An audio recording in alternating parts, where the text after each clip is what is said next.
খুশি, এরা নামাজ পড়ে মা বোনেরা দোয়া করবো হেলালবের জন্য।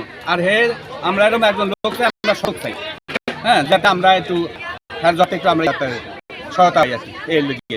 কিন্তু আমরা বহু লোক দেখছি, এরকম দেখি না ইনশাল্লাহ। এখন আল্লাহ হয়তো দেখায় যদি, আলহামদুলিল্লাহ, মরিয়া যদি না, আলহামদুলিল্লাহ, সবাই লেগা আর হেলাল ভাইয়ের লেগা তো দোয়া সবাই আছে ইনশাল্লাহ।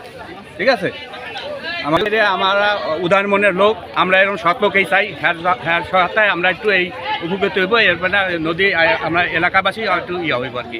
হ্যাঁ, এটা যেভাবে একজন ফালানি হয়, এটা আমরা একটু বাঁচুক এলাকাবাসী। আর নাইলে এই মসজিদ মাদ্রাসা আমরা কিছু বাঁচাতে পারবো না। আর হলো উসিলা, হ্যাঁ, কারণ মানে কাল্লা। কিন্তু আমরা এরকম সৎ লোক চাই। আমরা এই সৎ লোক এরকম পাই না আমরা এই 15-16 বছরে। সবই মনে করেন আমি কিন্তু বাইরে ছিলাম, 25 বছর বাইরে ছিলাম, কিন্তু আমরা এরকম লোক পাই না। সবই খায়া করে ঘরে চলে গেছে। আর দেখবেন প্রত্যেকের ঘর করলেই টাকা আর টাকা, এই সব গরিবরা সবাই খায়াল হয়ে গেছে, বুঝতে পারছেন এই অবস্থা। কিন্তু আমরা এরকম সৎ লোক চাই, যাতে আমরা একটু এলাকাবাসী একটু ইয়াতে থাকতে পারি। এই নদী ভাঙ্গনই তো আমাদের দাবি, আর কোন দাবি নেই।